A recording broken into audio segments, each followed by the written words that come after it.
स्वागत है आप सभी का समसामयिक घटना चक्र के इस ऑनलाइन प्लेटफॉर्म पर। मैं मोहित आप सभी का हार्दिक स्वागत करता हूं। आज अपने इस वीडियो में बात करेंगे 14 जनवरी 2026 के महत्वपूर्ण करंट अफेयर।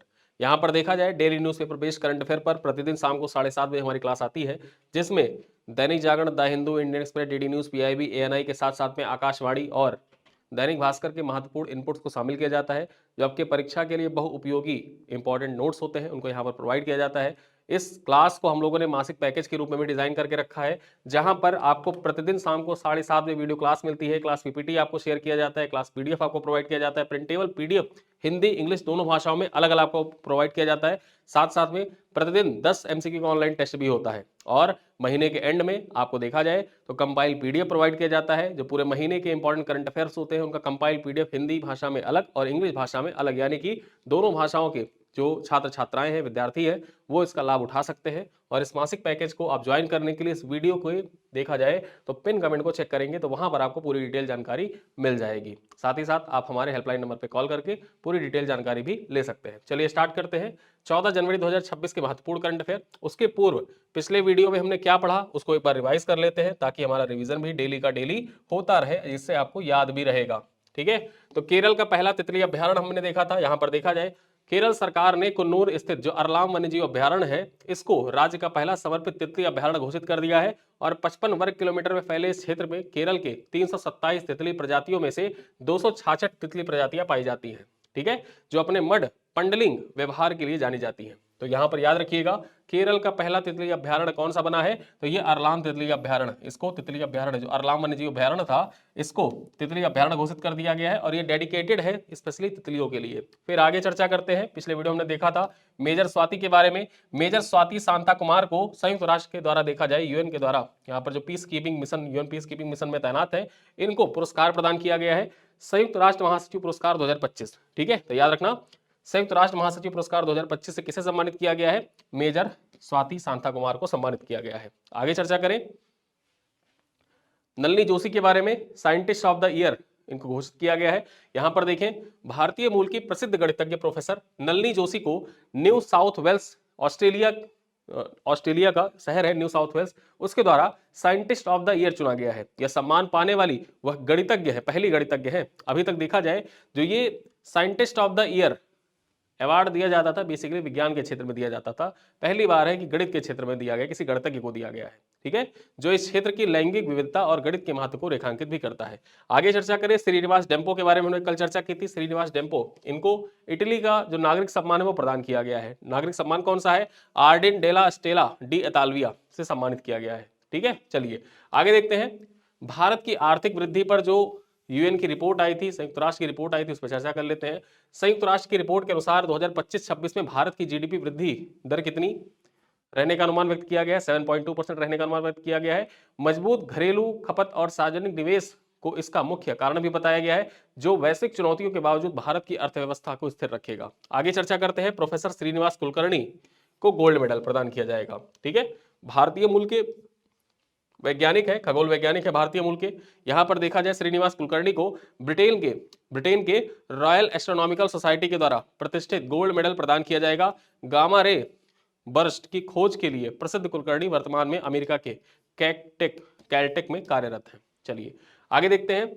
कलकत्ता हाईकोर्ट के नए मुख्य न्यायाधीश कौन होंगे, सुजॉय पाल होंगे। इस पॉइंट पर कल हमने चर्चा की थी। मेघालय की पहली महिला मुख्य न्यायाधीश कौन बनी है, तो यहां पर देखा जाए न्यायमूर्ति रेवती मोहिते डेरे जो है, ये मेघालय की पहली महिला मुख्य न्यायाधीश बनी है। आपकी परीक्षा के लिए महत्वपूर्ण पॉइंट भी हो जाता है, एग्जाम के लिए इंपॉर्टेंट भी है। ठीक है, इन्होंने किसका स्थान लिया है, तो सोमेन सेन का स्थान लिया है, जिनको देखा जाए तो केरला हाईकोर्ट में स्थानांतरित किया गया है। चलिए आगे देखते हैं। पवन कल्याण के बारे में। टाइगर ऑफ मार्शल आर्ट सम्मान से सम्मानित किया गया है। पॉइंट पर हमने कल चर्चा की थी कि पवन कल्याण जो है, इनको टाइगर ऑफ मार्शल आर्ट उपाधि से सम्मानित किया गया है। अभिनेता और राजनेता पवन कल्याण को जापानी मार्शल आर्ट केत्सु की 5वीं डैन ब्लैक बेल्ट प्राप्त कर टाइगर ऑफ मार्शल आर्ट की उपाधि दी गई है। वे जापान के प्रसिद्ध तकाडे शिंगेन समुराई वर्ष में शामिल होने वाले पहले तेलुगु व्यक्ति बन गए हैं। आगे चर्चा करें भारत जर्मनी रक्षा समझौते के बारे में। यहां पर देखा जाए पीएम मोदी और जर्मन चांसलर फ्रेडरिक मर्ज के बीच में गांधीनगर में हुई बैठक में रक्षा उत्पादन और ग्रीन टेक्नोलॉजी पर एमओयू साइन हुआ है। इसमें मझगांव डॉक और जर्मनी की कंपनी है उसके बीच में 6 उन्नत पनडुब्बियों के निर्माण के लिए महत्वपूर्ण डील शामिल यहाँ पर साइन की गई थी। आगे चर्चा करते हैं, जो इसरो का मिशन था PSLV C62 मिशन, ठीक है, ये अपने तीसरे चरण में जाकर तकनीकी खराबी की वजह से अपना रास्ता भटक गया और इस वजह से देखा जाए तो ये फेल हो गया था। इस पर हमने कल चर्चा की थी। G7 क्रिटिकल मिनरल्स बैठक, ये कहां पर हुआ? तो ये वॉशिंगटन डीसी में हुआ। याद रखिएगा कहां पर हुआ? वॉशिंगटन डीसी में हुआ। और भारत की ओर से किसने यहां पर प्रतिनिधित्व किया था? तो अश्विनी वैष्णव ने यहां पर प्रतिनिधित्व किया था। इसका उद्देश्य लिथियम और कोबाल्ट जैसे दुर्लभ खनिजों को सुरक्षित सप्लाई, दुर्लभ खनिजों की सुरक्षित सप्लाई चेन सुनिश्चित करना, जो इलेक्ट्रिक बैटरी और रक्षा उपकरणों के लिए अनिवार्य है। आगे चर्चा करें, यहां पर देखा जाए, हमने क्रिटिकल मिनरल्स बैठक के बारे में चर्चा कर ली, अश्विनी वैष्णव ने यहां पर प्रतिनिधित्व किया था। आगे देखें, जो इंटरनेशनल कोर्ट ऑफ जस्टिस है, यहां पर जो रोहिंग्या नरसंहार है, इस पर सुनवाई की जाएगी, ठीक है। अंतर्राष्ट्रीय न्यायालय में म्यांमार रोहिंग्या नरसंहार मामले में गोम्बिया बनाम म्यांमार केस के तहत सुनवाई शुरू होगी। और 11 देशों के समर्थन वाले इस मामले में देखा जाए म्यांमार पर 1948 के जेनोसाइड कन्वेंशन के उल्लंघन पर आरोप लगे हुए थे। अब ये तो हमने देखा वो पॉइंट्स जो पिछले वीडियो में हमने चर्चा की थी। आते हैं आज के महत्वपूर्ण पॉइंट्स पर, उन पर चर्चा करें। तो भारत 28वीं कॉमनवेल्थ कॉन्फ्रेंस की मेजबानी करेगा। यहां पर देखा जाए, भारत 14 जनवरी को यानी कि आज नई दिल्ली में 28वें conference of speakers and presiding officer of the Commonwealth, ठीक है, यानी कि शॉर्ट में आप इसको कह सकते हैं CSPOC। CSPOC इसका फुल फॉर्म क्या हो जाएगा? इसका फुल फॉर्म होगा conference of speakers and presiding officer of the Commonwealth. इसकी मेजबानी भारत कर रहा है इस बार, ठीक है। यहां पर देखा जाए, इस समिट में कॉमनवेल्थ के अध्यक्ष और पीठासीन अधिकारी सम्मिलित होंगे। लोकसभा के अध्यक्ष ओम बिरला 28वें CSPOC की अध्यक्षता करेंगे। यह 3 दिवसीय सम्मेलन नई दिल्ली में 16 जनवरी तक आयोजित किया जाएगा। महत्वपूर्ण यह है कि इसमें 60 से अधिक राष्ट्रमंडल के देश सम्मिलित होंगे। साथ ही साथ राष्ट्रमंडल देश और अर्ध स्वायत्त सांसदों के पीठासीन अधिकारी भाग ले रहे हैं। पीएम मोदी के द्वारा 15 जनवरी को संविधान सदन में इसके जो सेंट्रल हॉल है वहीं पर इसका उद्घाटन किया जाएगा। चलिए आगे देखते हैं। डीआरडीओ के द्वारा एंटी टैंक गाइडेड मिसाइल का सफल परीक्षण किया गया है। डीआरडीओ के द्वारा एंटी टैंक गाइडेड मिसाइल का सफल परीक्षण किया गया। यहां पर चर्चा करें, रक्षा अनुसंधान और विकास संगठन यानी डीआरडीओ ने 11 जनवरी को 3rd जनरेशन की fire and forget man portable anti tank guided missile का सफल परीक्षण किया है, ठीक है। ये एंटी टैंक गाइडेड मिसाइल है, इसका सफल परीक्षण किया गया है और ये मैन पोर्टेबल है। आदमी अपने कंधे पर रखकर, ठीक है, कहीं से भी फायर कर सकता है इसको। जैसा कि गदर मूवी आ रही है, ठीक, गदर मूवी आ रही है, गदर 2 आ रही है, और जो गदर पार्ट 1 आई थी उसमें आपने देखा होगा कि जो हमारे सनी पाजी हैं वो एक मशीन गन अपने कंधे पर रख के लेके चल देते हैं, ठीक है। तो ये वैसा ही कुछ समझिए कि anti tank guided missile man portable अपने कंधे पर रख के अब दिखाया जा सकता है आने वाली गदर में। चलिए यहां पर देखा जाए, जो ये man portable anti tank guided missile है, इसका टेस्टिंग कहां पर किया गया था? महाराष्ट्र के अहिल्यानगर के के रेंज में इसकी टेस्टिंग हुई थी। और ये man portable anti tank guided missile moving target पर हमला करने वाली एक स्वदेशी मिसाइल है, यानी कि कोई ऐसा टारगेट जो मूव कर रहा है, ठीक, मूव कर रहा है। इसमें क्या होगा कि जैसे कोई व्यक्ति है, मैन पोर्टेबल है, आदमी अपने साथ इधर उधर उसको ले जा सकता है। एक बार करना क्या है कि आप टारगेट को लॉक कर दीजिए। जैसे कोई ट्रक जा रही है, कोई तोप जा रही है दुश्मन की, वो मूव कर रही है, आगे बढ़ रही है। एक बार आपने उसको टारगेट सेट किया और टारगेट सेट करने के बाद आपने टारगेट लॉक कर दिया। अब वो कहीं भी चली जाए, जो उसका मतलब रेंज जो है, उस रेंज में वो धीरे धीरे आगे बढ़ती रहे। आपने एक बार लॉक कर दिया, fire and forget, fire and forget, भूल जाइए। दागने के बाद वो अपने निशाने पे जाके लगेगा ही लगेगा, ठीक है। इसे भारत डायनेमिक्स लिमिटेड और भारत इलेक्ट्रॉनिक्स लिमिटेड BDL और BEL के द्वारा मिलकर तैयार किया गया है। यहां पर देखा जाए, मिसाइल को ट्राइपॉड माउंटेड सिस्टम के साथ मिलिट्री व्हीकल से भी लॉन्च किया जा सकता है, यानी कि इसको मिलिट्री व्हीकल से भी लॉन्च किया जा सकता है और ट्राइपॉड माउंटेड सिस्टम से भी लॉन्च किया जा सकता है। चलिए आगे देखते हैं। भारत और जर्मनी ने 19 MOU पर साइन किए हैं। आपको पता होगा जर्मनी के जो चांसलर है फ्रेडरिक मर्ज, वो भारत की यात्रा पर आए हुए हैं और यहाँ पर देखा जाए 19 समझौते ज्ञापन हस्ताक्षरित हुए हैं। समझौते के तहत अब भारतीयों को वीजा फ्री ट्रांजिट की सुविधा उपलब्ध कराई जाएगी, ठीक है। जो भारतीय है जर्मनी में वीजा फ्री ट्रांजिट की सुविधा उनको उपलब्ध कराई जाएगी। देखा जाए तो जर्मनी ने green and sustainable development partnership के लिए 1.24 बिलियन यूरो की फंडिंग का ऐलान भी किया है। भारत ने जर्मनी के थिसेन ग्रुप कंपनी के मजगांव डॉक से बिल्डर्स लिमिटेड के बीच में 6 एडवांस पनडुब्बियों के लिए प्रोडक्शन की डील भी हुई है। ये पॉइंट मैंने आपको कल ही बता दिया था। आगे चर्चा करते हैं। दोनों देशों के बीच द्विपक्षीय व्यापार जो है $50 अरब पार चला गया है, जो अब तक का सबसे उच्चतम स्तर भी है। चलिए आगे देखते हैं। हैदराबाद करेगा FIH women's hockey world cup qualifier की मेजबानी। यहां पर चर्चा करते हैं। तो हॉकी इंडिया ने 2026 इंटरनेशनल फेडरेशन ऑफ हॉकी यानी कि FIH women's hockey world cup qualifier की मेजबानी के लिए तेलंगाना सरकार के साथ MOU पर हस्ताक्षर किया है। भारत 8 से 14 मार्च 2026 तक हैदराबाद में 8 टीमों वाले एक क्वालिफायर आयोजित करेगा। इस टूर्नामेंट में 8 टीमें Bharat, England, Scotland, Korea, Italy, Uruguay, Wales और ऑस्ट्रेलिया पार्टिसिपेट करेंगी। यहां पर देखा जाए इस बार हॉकी वर्ल्ड कप कंपटीशन में कुल 32 टीमें हिस्सा लेंगी, जिनमें से 16 पुरुष होंगे और 16 महिला टीमें होंगी। ठीक है, 2026 FIH हॉकी विश्व कप की मेजबानी कौन कर रहा है, सवाल पूछा जा सकता है आपसे। और ऐसे सवाल BPSC अक्सर पूछता है। जो आगामी मेजबानी है ना, या आगामी आयोजन है, खेल आयोजन, वो कहां पर किए जाएंगे, इससे संबंधित सवाल पूछे जाते हैं। तो याद रखिएगा कि बेल्जियम और नीदरलैंड में संयुक्त रूप से इस बार FIH हॉकी विश्व कप का आयोजन किया जाएगा। चलिए आगे देखते हैं। जो टॉप 3 टीमें होंगी 15 से 30 अगस्त को होने वाले FIH hockey world cup Belgium और नीदरलैंड 2026 के लिए सीधे क्वालिफाई कर जाएंगी। 32 टीमें यहां पर पार्टिसिपेट करेंगी। यहां पर जो शीर्ष 3 टीमें होंगी, शीर्ष 3 टीमें यानी कि पुरुषों में शीर्ष 3 और महिलाओं में शीर्ष 3, वो टीमें जो FIH विश्व कप होने वाला है वहां के लिए सीधे क्वालिफाई कर जाएंगी। आप याद रख सकते हैं कि वर्तमान में हॉकी इंडिया के अध्यक्ष कौन है, तो हॉकी इंडिया के जो प्रेसिडेंट है वो कौन है, दिलीप तिर्की। ठीक है, दिलीप तिर्की अध्यक्ष है। चलिए आगे देखते हैं इंडिया ओपन टूर्नामेंट 2026 के बारे में। यहां पर देखा जाए इंडिया ओपन 2026 टूर्नामेंट नई दिल्ली के इंदिरा गांधी इंडोर स्टेडियम में शुरू हो गया है। ठीक है, आज से शुरू हो गया है। यहां पर चर्चा करें इंडिया ओपन भारत में खेली जाने वाली सबसे बड़ी बैडमिंटन चैंपियनशिप में से एक है। ये टूर्नामेंट 18 जनवरी तक चलेगा। और ये यहां पर देखा जाए जो सुपर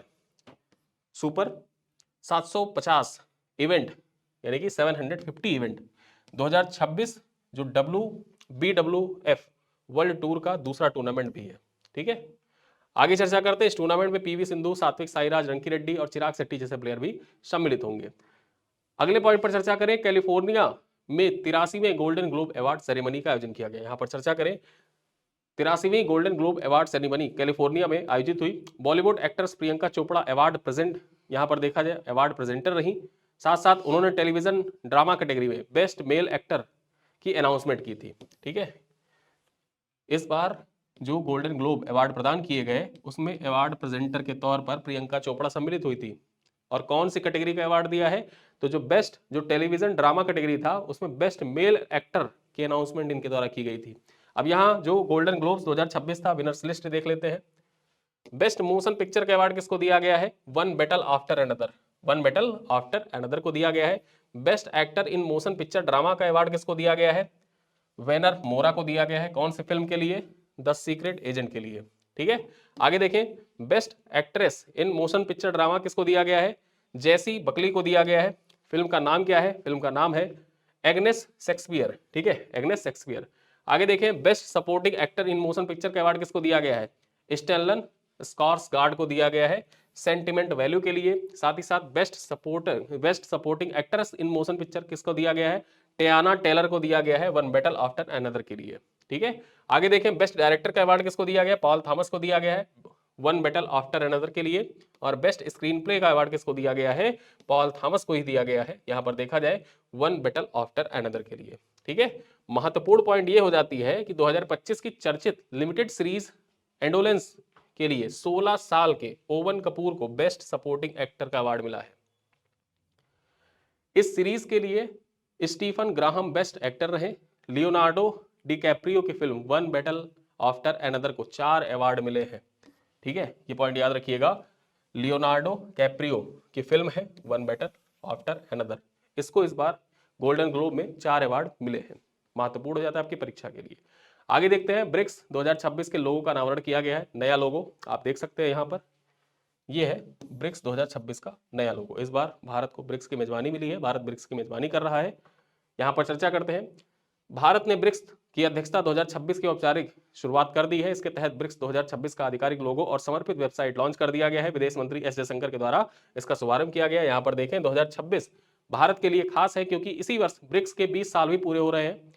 भारत की अध्यक्षता में फोकस जन केंद्रित, समावेशी और सहयोगात्मक विकास पर रहेगा। इसका उद्देश्य उभरती अर्थव्यवस्थाओं के बीच सहयोग को मजबूत करना है। चर्चा करें तो भारत ब्रिक्स की अध्यक्षता का थीम, जो भारत ब्रिक्स की अध्यक्षता कर रहा है इसका थीम क्या है इस बार, building for resilience, innovation, cooperative and sustainability. ठीक है, ये इसका थीम है।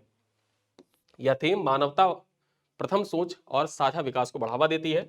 नया ब्रिक्स 2026 लोगो एकता की विविधता को दर्शाता है, जिसमें सभी सदस्यों के रंग भी शामिल है। आगे चर्चा करते हैं पैक्स सिलिका के बारे में। जो पैक्स सिलिका है इसमें भारत को शामिल किया जाएगा। पैक्स सिलिका एक अमेरिकी लेड ग्रुप है जिसमें भारत को शामिल किया जाएगा। यहाँ पर चर्चा करें, पैक्स सिलिका अमेरिका के नेतृत्व में शुरू किया गया एक रणनीतिक गठबंधन है जिसका उद्देश्य आर्टिफिशियल इंटेलिजेंस और सेमीकंडक्टर यानी कि सिलिकॉन चिप्स की वैश्विक सप्लाई चेन को सुरक्षित और भरोसेमंद बनाना है। हाल ही में भारत को इस गठबंधन के पूर्ण सदस्य के रूप में शामिल होने का आमंत्रण दिया गया है। ठीक है, यहाँ पर चर्चा करें इस पहल का मुख्य लक्ष्य क्या है। इस पहल का मुख्य लक्ष्य चीन जैसे किसी एक देश पर तकनीकी और चिप्स के लिए अत्यधिक निर्भरता को कम करना है, समान विचारधारा वाले देशों के बीच तकनीकी सहयोग को मजबूत करना। इसका नाम पैक्स रोमाना और पैक्स सिलिका से प्रेरित होकर पैक्स सिलिका रखा गया है। सिलिका जहां आधुनिक तकनीकी का आधार सिलिकॉन को दर्शाता है। सिलिका किसको दर्शाता है? ये सिलिकॉन को दर्शाता है जो आधुनिक एआई, कंप्यूटर चिप्स इत्यादि बनाने में प्रयोग किया जाता है।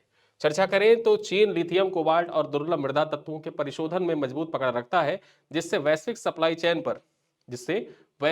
चेन पर जोखिम बढ़ा है। इन्हीं चुनौतियों के बीच पैक्स सिलिका की शुरुआत हुई थी। आगे देखें, दिसंबर 2025 में वॉशिंगटन डीसी में इसका पहला शिखर सम्मेलन हुआ था जिसमें जापान, दक्षिण कोरिया, ब्रिटेन, ऑस्ट्रेलिया सहित कई देश शामिल है। पैक्स सिलिका वैश्विक तकनीकी सुरक्षा की दिशा में एक बड़ा कदम है।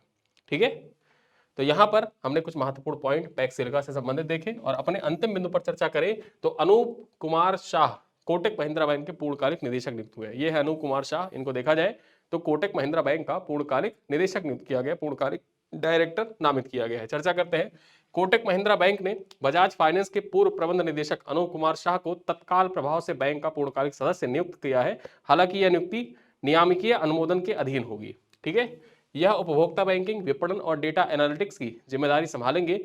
ग्राहक केंद्रित परिवर्तन, डिजिटल नवाचार और डेटा आधारित रणनीतियों पर नेतृत्व भी करेंगे। साथ ही साथ यहाँ पर चर्चा करें, इस नियुक्ति के साथ शाह बैंक के बोर्ड में चौथे पूर्णकालिक निदेशक बन गए हैं। बोर्ड में पहले से प्रबंध निदेशक और सीईओ अशोक वासवानी और कार्यकारी निदेशक जयदीप हंसराज तथा पारितोष कश्यप सम्मिलित हैं। ठीक है, तो यहाँ पर आप याद रखिएगा, परीक्षा में पूछा जा सकता है कि जो कोटक महिंद्रा बैंक है उसके पूर्णकालिक निदेशक कौन नियुक्त हुए हैं, तो अनूप कुमार शाह नियुक्त हुए हैं। तो ये थे आज के कुछ महत्वपूर्ण करंट अफेयर। चलते चलते आपसे कुछ सवाल हैं जिनका उत्तर आप कमेंट बॉक्स में दीजिएगा। भारत 14 जनवरी 2026 को किस शहर में 28वें कॉमनवेल्थ कॉन्फ्रेंस की मेजबानी कर रहा है? मुंबई में, नई दिल्ली में, बेंगलुरु में या हैदराबाद में? क्वेश्चन नंबर 2 है, डीआरडीओ द्वारा हाल ही में परीक्षण की गई man portable anti tank guided missile का मुख्य उद्देश्य क्या है? यह एक मुख्य विशेषता क्या है? यह एक सतह से हवा में मार करने वाली मिसाइल है। यह fire and forget anti tank guided missile है। यह केवल युद्धपोत से लॉन्च की जा सकती है। यह एक लंबी दूरी की बैलिस्टिक मिसाइल है। ठीक है, तो यहाँ पर आप बताइए कि इसकी मुख्य विशेषता क्या है। आगे देखें, क्वेश्चन नंबर 3, भारत और जर्मनी के बीच हाल ही में हुए समझौते के तहत भारतीयों को कौन सी नई सुविधा दी गई है? जर्मनी में मुफ्त शिक्षा, वीजा फ्री ट्रांजिट की सुविधा, जर्मनी में जमीन खरीदने की अनुमति या बिना पासपोर्ट की यात्रा? क्वेश्चन नंबर 4 है, FIH women's hockey world cup qualifier 2026 की मेजबानी भारत का कौन सा शहर करेगा? भुवनेश्वर, गुवाहाटी, हैदराबाद या पुणे? ठीक है, तो ये हैं 4 सवाल। इन 4 सवालों के उत्तर दीजिएगा आप कमेंट बॉक्स में। वीडियो बहुत लंबा नहीं है, लेकिन आज के जो महत्वपूर्ण करंट अफेयर थे उनको एक साथ समाहित संकलित करने का प्रयास किया गया है। ठीक है, तो इन्हीं सब बातों के साथ इस वीडियो को करते ही पर समाप्त। इन सवालों का उत्तर दीजिएगा कमेंट बॉक्स में। मिलते हैं अगली क्लास में, तब तक के लिए धन्यवाद।